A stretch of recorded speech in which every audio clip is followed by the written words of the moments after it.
to The Kink Perspective. My name's Chris. I'm a psychotherapist and consultant.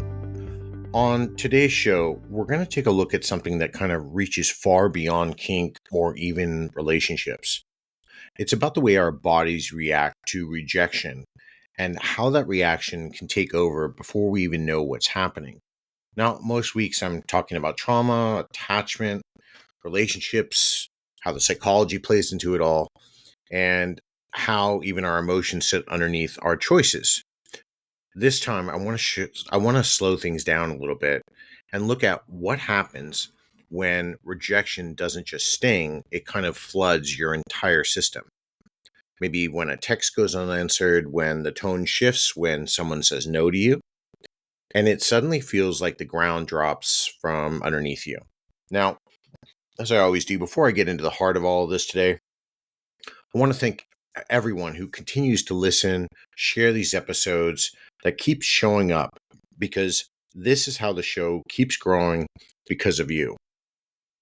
And if you find value in the conversations I'm having here, please take a moment for me to follow, rate the show on Spotify. If you follow me there on the app, rate it 5 stars. If you subscribe to me on YouTube, go ahead and click that little subscribe and follow button. Right? And if you'd like to go a step further, there is a donation link in the show's description. Your support helps me keep creating the kind of work that speaks to our entire community. Now, what I want to explore today is something called Rejection Sensitive Dysphoria, right? Or RSD, and how it connects to trauma and the nervous system. Because for many people, what looks like an overreaction isn't about emotion or anything like that getting the best of you. It's about the body remembering danger long after the danger is actually gone. And that's what a lot of people don't understand. So today, we're going to unpack all of this. We're going to look at these internal workings. And even, maybe you can start to understand how this can impact some of your relationships, whether it's vanilla or lifestyle. Now, what does RSD feel like? So this is where we're going to start. When rejection lands, it doesn't always come as a clear event, right? It sneaks in through ordinary moments. A short reply that reads colder than you hoped, an unread message perhaps, or a pause after you've shared something really personal or vulnerable. You tell yourself not to overthink it, but your body doesn't really listen to you. Now, this is when your chest starts to get tight, your face might get flushed and warm, and maybe even your stomach kind of shrinks down into knots. Now, that tiny silence between you and another person suddenly feels like proof that you've done something wrong. Now, for people living with rejection sensitive dysphoria, those moments don't sting, they detonate like a 5-ton bomb, right? RSD is like having a nervous system wired to treat disapproval as danger. It can happen when your partner seems distracted, when a friend cancels plans, or when a colleague's tone changes slightly. The trigger doesn't just have to be real rejection here. The possibility of rejection is actually enough. So when the rejection hits, 2 main patterns show up. Some people move outward, so their voice might jump, their tone could sharpen, they pull back fast or lash out to even protect themselves. It's that defensive flash, the anger, the sarcasm, the shutting down communication, anything here that creates distance before you can get hurt again. Now, some move inward. They shrink, they start apologizing repeatedly, or they even start explaining themselves towards complete exhaustion. Their mind floods with guilt, shame, or even fear of losing connection. Now, both reactions come from the same place. Panic that safety just slipped away. Now, it's easy to call that overreacting, but it's really the body's protection system doing its job very, very well. Now, when you've lived through trauma, inconsistency, or even chronic criticism, your brain doesn't wait for evidence before sounding the alarm. What it's doing is assuming danger and ask questions later. So, what looks like volatility is often old conditioning firing at full volume. You might recognize the thoughts that follow. You know, they don't care about me. I must have done something wrong. They're going to leave. These thoughts aren't conscious decisions, they are survival scripts. They're on repeat and they're ready to go. They used, you know, they used to keep you ready when connection wasn't safe or predictable. The problem is they're still running long after the threat is gone. Physically, here, the shift can be intense. Heart rate spike, your breathing goes shallow, your muscles get really tense, right? Feel that anxiety starting to rise. You may even feel a wave of heat or nausea or dizziness. Now, it's not drama, it's physiology, it's your body reacting. The nervous system here floods the body with cortisol and adrenaline to prepare for the loss. Now, some describe it as falling through the floor, and other people will talk about wanting to disappear. The emotional crash afterward can last for hours or even days. And then you're stuck replaying the conversations, you're analyzing tones, you're rereading messages. Each review makes the body relive the same threat again. That's why logical reassurance rarely helps, right? The front of the brain, the part that reasons, right, has been pushed aside while the deeper survival circuits start running the show. Now, people around you might see only the surface reaction. They don't really get or feel the pounding heart or the pressure in the throat. To them, it's just going to look like anger or even hypersensitivity. To you, it feels like the bottom is dropping out of the connection. Now, you're not trying to create conflict. You're trying to regain footing in a world that suddenly feels unsafe. RSD can look quiet. Now, some people freeze completely. They go blank in a conversation or withdraw to avoid saying the wrong thing. Silence here becomes a shield. And inside, the thoughts are racing, but outside, they appear calm or detached. And that shutdown is another way of staying safe when the nervous system believes that even speaking can lead to some sort of form of rejection. So if you've lived in unpredictable relationships, like caregivers who alienated warmth and withdrawal, or partners who punished honesty, your system learned to scan constantly for the signs of loss. Now it fires way too early and way too often. You're not broken for that. You've just been trained to respond that way. The reality is that everyone experiences rejection, but not everyone experiences the fear of rejection as a threat to survival. RSD turns a bruise into an alarm. The goal isn't to erase sensitivity. It's to teach the body that every pause, every silence, or even every no isn't actually danger. So when you notice the first signs, that tightness in your chest or your racing mind or the sudden urge to retreat or attack, that's your signal. That's the data coming in, right? And I talked about data from your body last week. You can slow the moment. You can breathe, name what's happening to yourself. Now, this is not going to stop the storm instantly, but it tells your nervous system that someone safe is finally in charge, and that person is you. Now, you can, as you keep analyzing what's going on internally, you can ask, when am I feeling this way before? What's setting this off? That pause down, that slow for just a moment is enough for you to gain some of that control back. Now, but everybody's going to say, hey, Chris, so I can't function this way. My neurochemicals are going to take over and I just kind of start acting on impulse. Well, let's talk about the neurobiology here.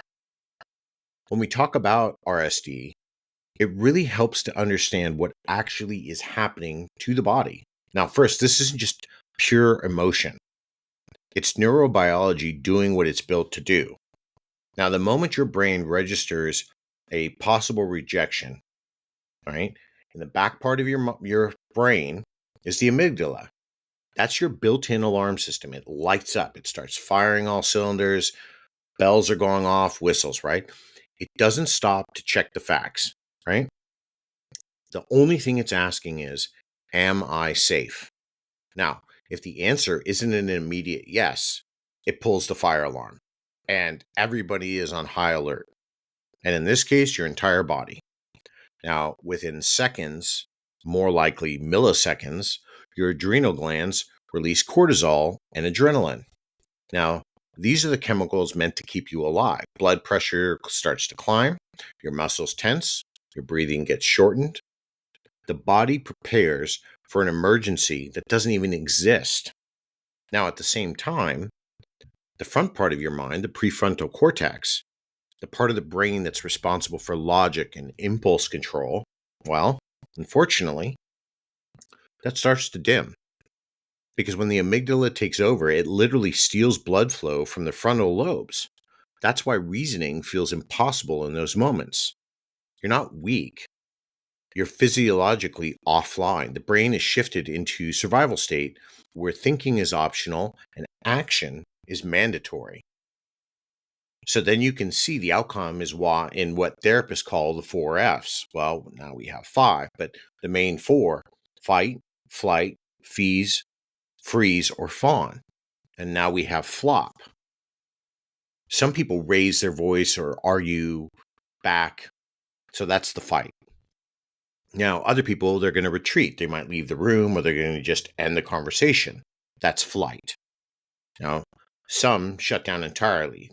That's freeze. And many try to appease. They fawn. They're offering reassurance. They might start apologizing, or they're going to self-blame just to calm that perceived threat. These responses are reflexes. They're not choices. Now, a good analogy is the jolt when a car backfires behind you or you spot flashing police car lights in your mirror, right? Your body reacts before your mind can decide how to interpret it. So what happens? Your heart rate jumps, your vision's narrow, your muscles lock in. Now, what happens a few seconds later, you realize it was just a sound or that you weren't actually even speeding. RSD runs on the same circuitry, except the trigger here isn't a noise. It's a tone of voice or a pause or even a look. Now, once that system is activated, the chemicals take a while to clear your system. Cortisol, for example, can linger in your system for hours. That's why even after a misunderstanding is resolved, the body is still tense, right? Like the danger could come back at any second. So it's kind of keeping you a little bit hypervigilant against your will. This is also why people with RSD often describe feeling exhausted after an emotional conflict. It's not drama fatigue, it's adrenal fatigue. Your system just ran a full-scale alarm drill. Now, over time, chronic activation reshapes how the nervous system operates. Your amygdala here becomes really hypersensitive and it starts spotting danger, faster, right? Another part of it called the hippocampus, the part that provides context, shrinks its influence. And, the front part, the prefrontal cortex here, stops bothering to intervene at all. It's like living with a smoke detector that goes off every time you toast your bread. So you stop trusting the quiet moments because you know how the alarm could blare at any second. This wiring pattern often develops from early life experiences where safety and connection were unpredictable. So a child who learned that approval kept them safe carries that lesson, into adulthood. So the nervous system keeps score. It doesn't forget how fear felt in the body. So in modern day, when that rejection shows up, even mild, the body reacts as though the old threat has returned. So where do we see some of these things? Well, I often see dominants who use the no contact or the silence punishment. Now, first, I'm not here to knock what people do if they're enforcing some sort of training exercise or punishment. But you need to understand, if you are in this position and you're dealing with somebody who has RSD, what that may do to them. So you're going to enact some of these alarm bells. So you may want to reconsider that, right? Or if you're in just a regular vanilla relationship and you've somehow upset your girlfriend and she's maybe, ghosted you for a couple of days or gone no contact as well, what that's going to do to you, right? If we can understand this, this will help you strip away all of this shame. It's not about willpower here or character or even emotional weakness. It's about wiring. You can't outthink an amygdala surge any more than you can talk your way out of a reflex when the doctor taps your knee. The work isn't to stop the reaction in the moment. It's to start training your system that over time to recognize what's truly dangerous and what's not. Now, if you know that your significant other is going out of town every other week, on for work, you know this, you've even accompanied them on trips, whatever the case may be. But when they go, you go on high alert. But then, you're worried they're not coming back, whatever, they're lying. But then they show back up and they're there back again. They're present. You then start using this. This is a really good kind of example of how you can start training your system to de-escalate, to not set off an alarm bell for something that's actually not an alarm. Now here, right, when we look at all of these things, therapy or body-based regulation, mindfulness, even consistent, safe relationships can start to rewire these pathways. So the more often your brain experiences emotional intensity without actual danger, the more it learns that a raised voice or a delayed text doesn't equal a threat. That's neuroplasticity. Your brain forming new connections based on repeated experiences of safety. So the next time that whole wave of rejection hits you, right, and your body starts to surge with heat or collapse into stillness, just remember, this is circuitry. It's not a failure. It's what you've, learned to adapt over time to protect yourself. It's your nervous system is running on an old survival program that once protected you. For a lot of you out there, you're not going to know this. It's kind of like running on a floppy disk when we're all running around with, USB drives and everything's kind of up to date. You're probably not going to know what the hell's a floppy disk. Well, back in my day, when I had a computer, we had disks, right? You had to put them into the computer to run your programs or load a program. We don't do that anymore. But anyway, right? Here, right? The goal now isn't just to shut it off. This is about an update. To let your body learn that not every silence, not every no needs a full scale, DEFCON 1 alert, right? We're not going to war. It's okay. But let's talk about this part here. What is trauma's role in RSD? So if you trace RSD back far enough, you're going to usually find early lessons about what love and safety meant.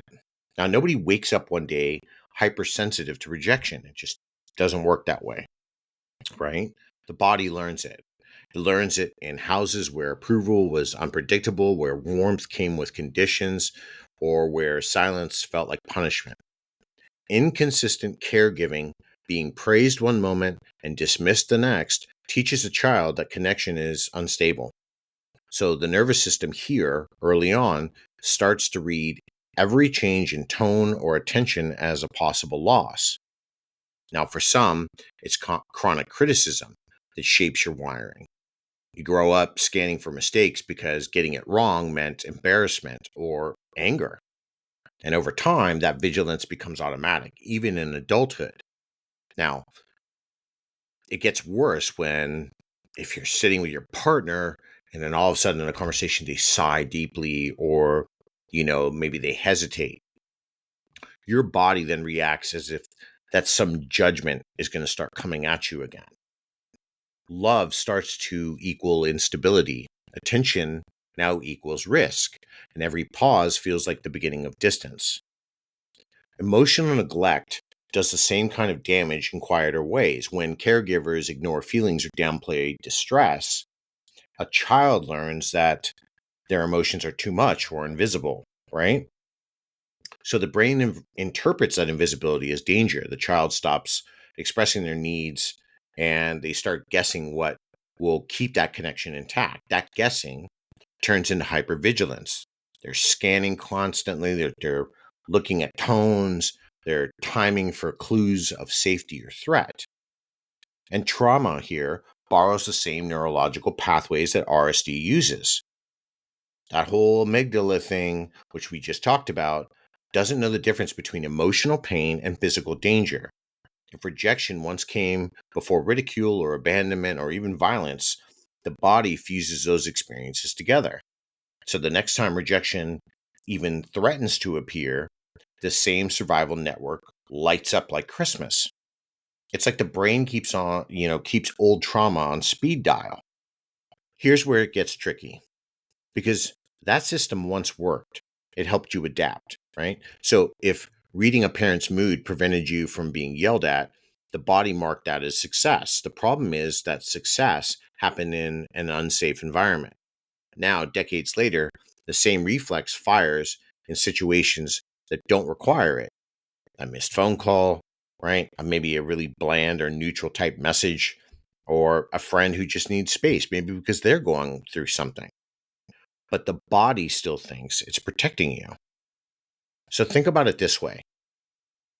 Trauma doesn't just live in memory. It lives in the expectation of repetition. The nervous system keeps watching for the next moment that feels familiar. When it finds one, it reacts before reason can even intervene. This is why people with trauma histories often describe overthinking, second guessing, or spiraling after small social cues. They're not overanalyzing for fun, like it's a party. They're trying to prevent a repeat of what hurt them last time. So, at the core of RSD here is the confusion between then and now.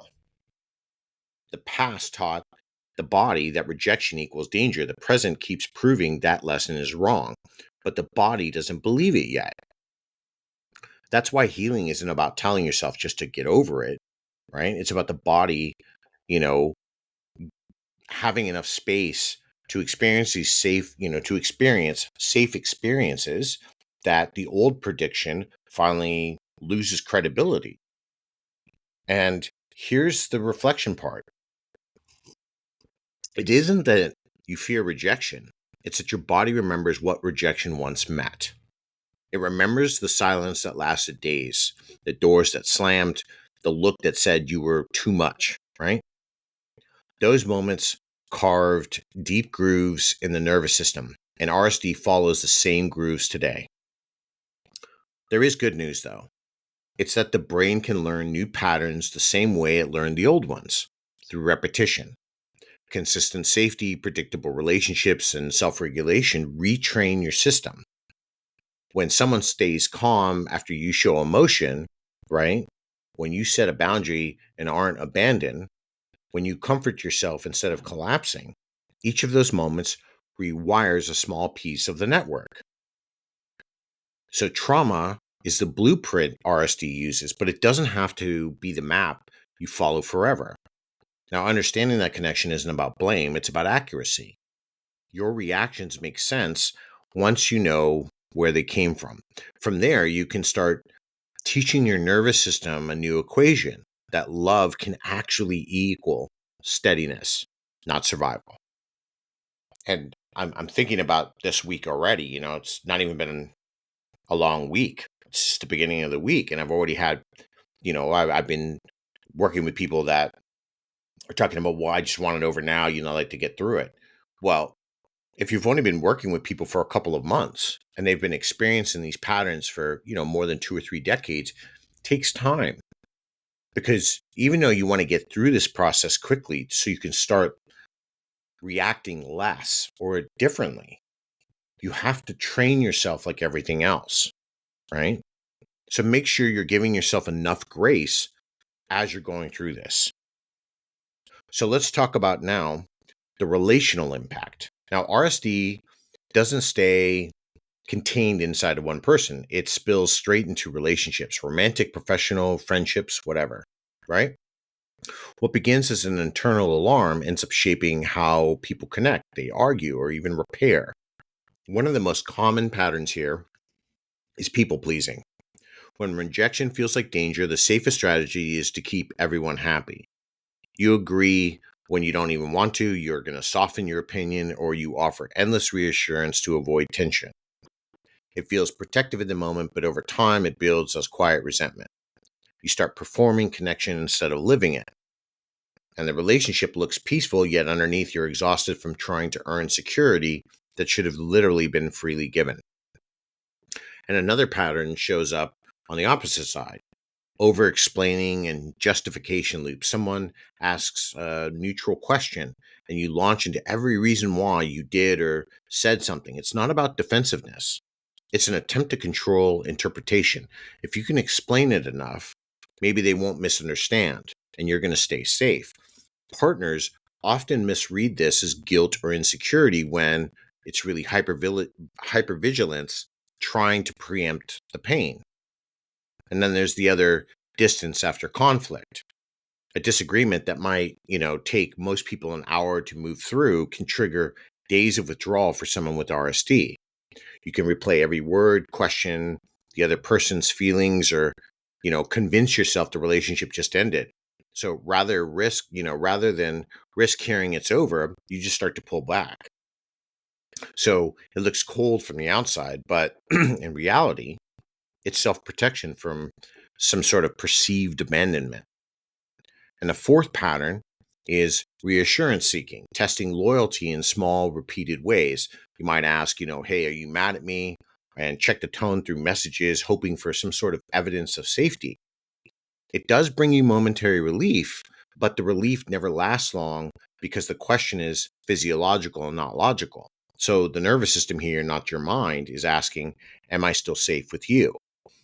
Right? These behaviors can be hard for partners to understand. The person on the receiving end might feel like they can never say the right thing or that every disagreement becomes a crisis. So, this is where communication and steadiness matter. Partners can help by staying grounded in tone and body language, right? If you're throwing your hands around, somebody with RSD is just going to go into overload, right? You got to speak slow. You got to keep your posture relaxed. And you have to use clear reassurance instead of exaggerated comfort, right? I care about you. I'm not leaving. Let's just take a break and come back. That steadiness does more than the words ever can. It gives the dysregulated system a cue that the danger isn't real. At the same time, it's important for partners to hold boundaries. Compassion isn't the same as regulation. You can be understanding without, taking responsibility for managing someone else's nervous system. You can say something like, I'm here when we're both calm. That models stability while protecting your own emotional safety. That boundary becomes part of the healing. It's not an act of distance. So for those of you living with RSD, learning to communicate needs directly can start to shift patterns, right? Because instead of testing connection, trying to name it. I'm feeling disconnected right now. Can you tell me when we're okay? That honesty gives your partner a clearer role. They can respond instead of guessing, right? Now, over time, consistent, honest communication builds evidence that small conflicts don't equal abandonment. The deeper truth is that RSD turns love into a measurement of safety. So every interaction becomes a referendum of worth, but relationships built on fear of loss don't stay healthy.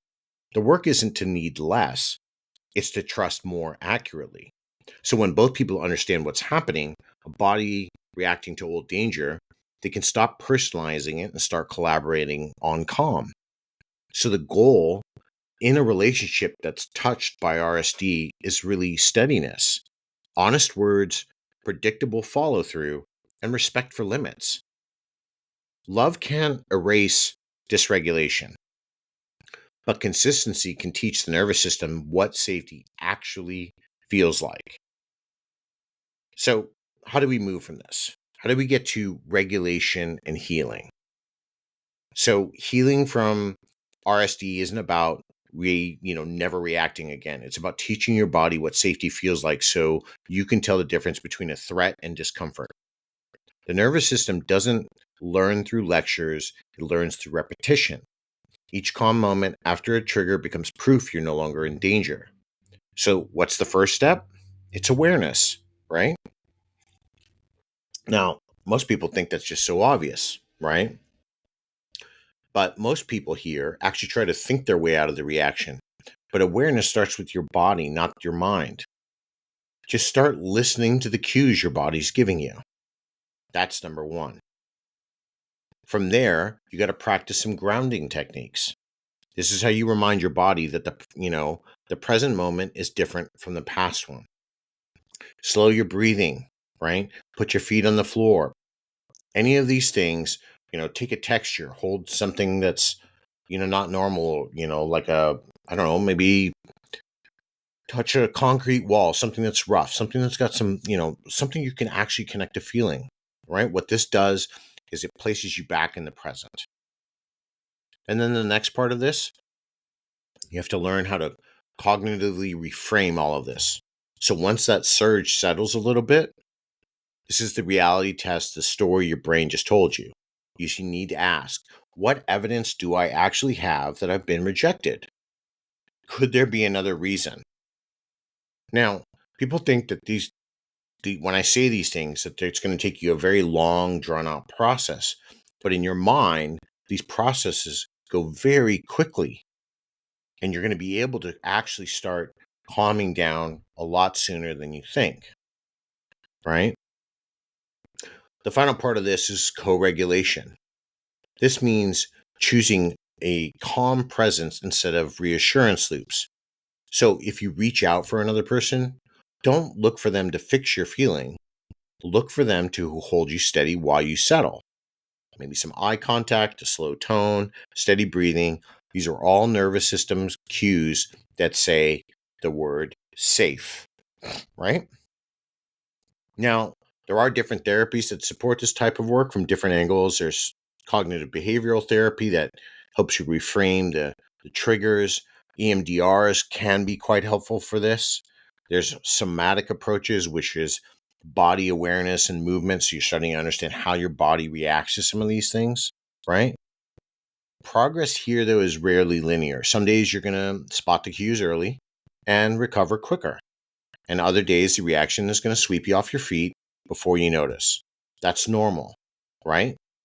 The measure of growth isn't about, somehow thinking that just because you flipped into a red alert and, you shouldn't be. It's about how fast you can come back once it happens.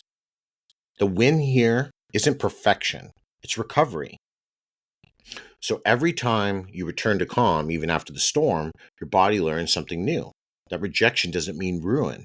That silence doesn't mean loss, and that safety can exist even inside of some sort of intense moment. That's how regulation becomes healing, one nervous system cue at a time. As I kind of bring this down a little bit at the end here today, the truth is your nervous system was never broken. It's just overprotective. It learned early that being alert kept you safe, that watching everything or some sort of shift in some mood might spare you pain. But that vigilance was once loyal to you, now is all about survival. But survival and living aren't the same thing. The very system that kept you upright, back then is the one that's kind of hijacking all of your calm now. And that's what this work is about. It's about teaching the body it doesn't have to stand guard 24 hours a day. Healing doesn't come from fighting the reaction. It comes from recognizing what it's trying to do. So every time you steady your breath, you tell yourself what's happening, and you stay present, you're showing your nervous system that safety can exist without fear. The body doesn't need convincing, it needs proof. And that proof comes from one calm moment at a time. So if you find yourself spinning after a look or a pause, a tone, whatever the case may be, remember that feeling wasn't, that was built for another life. And you've outgrown that danger, that created it. Now you're teaching your body to catch up with the truth of where you actually are. You're not too sensitive. You're just learning what calm feels like. And for a lot of people, that's brand new. So I'm going to leave you with a question today, as I always do. When that rush hits, can you remind yourself that your body, that your body's protecting you and not betraying you? I want you to think about that. All right. I'm going to get to a couple of other things here today before I close out for the day. I haven't decided yet. I'm kind of really ankling towards a show on this. I'm going to I think I'm going to turn it into a show, and possibly next week. Somebody brought up a question about lying and partners and why, and it's a really big subject. I don't know if I'm going to do that in a couple part series because I kind of got to rip that all apart. So I might start on it later this week and then finish it off with the show next week, which is one. It came out of an AMA I got, which was a great AMA. Thank you. And number two, I want to do a show on smothering. I'm not talking, I'm not talking like the physical sense, right? So, like we're trying to hurt somebody. I am talking affectionate or love smothering, where you're just constantly having to be around somebody and what that does to partners. I think that's a really valuable thing. We see this a lot in relationships and dynamics inside of the lifestyle or other areas. I am going to put a challenge out. So if you listen to my show and you're kind of in the lifestyle, but you're more of a swinger, or you're in the poly world and you're in BDSM, I would like a little bit of a roundtable for you to come in and to start talking to me. I have argued at this point, my contention is that the levels of consent for swinging at swinging parties or polyamory in type, whatever, I honestly believe that whatever polyamory is going on today is what poly in concept was 20 or 30 years ago. That's a different story. But the levels of consent for poly and swinging as of today's market are not at the same levels as BDSM. That's my challenge. Now, if you'd like to come in and talk to me about that in the coming weeks, reach out to me. Let me know. Let's have a discussion. If you want to sit on the other side and argue how maybe if you're a swinger that your levels of consent are far higher, I'm open to it. Let's have a discussion, right? It's my offer to you all. I'm going to coordinate. I'm still trying to coordinate with Hi There Catsuit. It's not on him. That's on me. But I'm trying to work that out. My shameless plug for my good book, right? No more book shaming. Tangled Desires, the intersection between psychology and BDSM, wherever you get your books at, right? You can download it. It's really inexpensive. It's a little repetitious. It's got a lot of psychological insight, but it's a decent book. It's not a bad book, right? So I'm not going to shame myself. It's a good starter. I have come up with a concept. So I'm going to give you all a couple more teasers here. I have been floating a new idea for something. I've been sitting on it for a while. I'm going to release more about that in a month, right? I think probably around my last show for this year. My God, we're coming up on Christmas. Scary. So yes, I am floating an idea. We're going to talk about that. We'll see how it presents. It's not, revolutionary idea, but I think the way I'll present it and how it's framed inside of the lifestyle will be quite interesting. We'll get into that later. Because I just need more time. Next part. Do I have a lot this week for You're Famous Now? I do, but then I think I want to start with Walt Whitman here, because I can't really think of what else to call him. He asked me, why am I complaining about people who are complaining about me? I'm not complaining about people who are complaining about me. I'm sharing what they're saying. So he told me I should be more kind to the people who are being mean. I don't really understand that, Walt.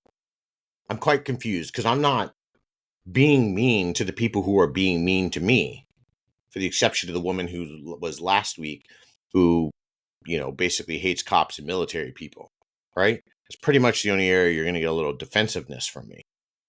But Walt, what I'm doing is I'm actually sharing these conversations that they're telling me, right? That's number one. There was another comment there. I'm getting asked oddly, why I don't pick sides on anything. That's not my job, right? Whatever I hold in private is a private thought. That's why I don't talk about myself publicly, because I have a private life and that's my private life. That's why I have it. I'm not like others. I'm not trying to share my life. I'm trying to keep this about the work. Okay. However, I don't pick groups or organizations or anybody to support. You all do what you want to do. I have my own beliefs. Whether I support them or not doesn't really matter, right? If you start telling me, though, like in this comment, that if I don't, pick a side and start saying that this is terrible, then I'm against you. No, I'm actually not, right? So all your little colloquialisms, your attacks, your phobia things you're calling me, let me tell you right here. By the way, this is no longer Walt. This is somebody else, but didn't have time to get creative with their name. We'll just call her Karen. Karen works because, it's derogatory enough. But the reality is that I have my own stuff going on, just like everybody else in the world. I got to worry about putting food on the table, and I've got to worry about paying my bills and other things. Just because your fight or your priorities are not mine doesn't mean I'm against you. But if you start telling people you're either with me or against me, you're going to probably start finding a lot more people are against you, because you're forcing them into a decision that they didn't really want to get involved with. They have the right not to, right? So I don't put stickers, I don't advertise, right? I don't care what other podcasts do. If you want to pick a side and say this one group is better than everybody else, that's your prerogative. Personally, I think you're just going to alienate people, and that's not what I'm trying to do here, right? This is inclusive. So I don't care who you sleep with. I don't care how you do your BDSM. I don't care about these things. I want you to have a really fun and welcoming experience into the community. That's why I do this show, right? And then I got the drive-by comment this week. I guess this one kind of sticks out the most of all of these this week. I got a really nice message from somebody. I got an email. It was like, I really love your work. Thank you. I'm going to follow you. Great. Thank you so much. And with a lot of people, I sometimes actually reach out and I ask, what made you follow me? And she's like, why are you contacting me? And I'm like, well, you sent me a message and I was just responding. Yeah, but I didn't say you could respond. Well, you sent me an email. I'm just replying to it. She got very defensive and told me to unkindly go have sex with an animal and then blocked me. I can't really figure that one out, right? So it's not really so much you're famous now. It's more, I'm confused by your stupidity, because all I was doing was being thankful, right? But I'm helping you and you appreciate me, but then you didn't like me responding. Okay, well, it doesn't really make a lot of sense. But I'm glad you benefit from all the free worksheets and stuff that I give out. And I'm glad the show helps you and my writings make sense for you in your life. I don't ask you all for anything, right? I don't ask you to buy me a special podcasting chair or a podcasting microphone or green screens or contribute to my throne or any of that. I have a donation link. If you all want to help, cool. If you don't, not a big deal. I fund this all myself. I've said this, I've been doing this for 4 years now, right? I started in 2022. So 22, 23, 24, and now 25, right? That's 4 years. I'm closing in the gap on my 200th show. I'm really excited. I kind of thought about that last night. I'm like, my God, 200 shows. But I do this to help, right? I do this. This is all me for you. I'm not asking you guys for anything, because I believe if we're going to contribute to the community and move it forward, some of this shit should go out to you all for free. And sorry for me cussing, but that is the truth. I'm direct. And I believe we should have information, not because it should be free. You all can go find this stuff out if you wanted to read about it. I just happen to spend my time This is what I specialize in. And this is what I know. Beyond that, well, then yes, we have to schedule a time to talk, right? About anything else. The only thing I don't do is I don't give you free advice. I'm sorry, don't do that. I've kind of covered that comment in the past. I've received it a few times. Somebody asked me this week, why don't you? Because I legally and ethically can't. And honestly, I'm not going to. That's my job. So anyway, let me know what you thought about today's show, right? Light up the socials. Let's talk about RSD. Let's talk about if you have trauma in RSD, right? You talking about your stories helps others. That's what it is. It's about community building. So people can start to understand. A lot of people, you wouldn't believe it, that encounter these episodes, they'll write to me and go, I feel like I'm the only one. But then I read this comment from so-and-so and I don't feel that way anymore. And that's what this is about. When they see the likes and stuff on the thing, that's not really for me. You all are communicating to each other. You're not alone in this. That's what this is about. So when I tell you it's about you, it is. It's about you. A couple of final quick notes, and then I'm going to get going. Hello to Hong Kong. Yes, I got your email, and I love the little flag and the little panda thing. Thank you very much. So this is me saying hello, and I acknowledge it, right? Finland, hello, right? Norway, a couple of places up there. I've got a couple of messages from some new people that are following. And actually, out of all places, again, which I was kind of surprised to hear from, but I'm glad there's something growing in that part of the world. I got something from the kingdom. And if you don't know what the kingdom is Saudi Arabia. I'm not saying you got to understand BDSM exists in all parts of the world. Just how we do it looks differently in different places. Doesn't mean it doesn't exist. But I see you all. I do get your messages. I love them. They make me smile. Right? I don't have the time to respond to every one of you. I try to send you a quick note. Thank you so much. And you might just get a thank you from me because it's just literally all the time I have. Please remember, I work with vets all day. Then I've got what I do privately. And then I try to write. And then, I got to find some time for myself. Okay. So I do see it. But anyways, let me know what you thought about today's show. Light up the board on this topic. It's a big one. Discuss it, right? Share. And maybe we can start showing others we're not the only ones who face it, right? Until next time, everybody, be safe, stay kinky.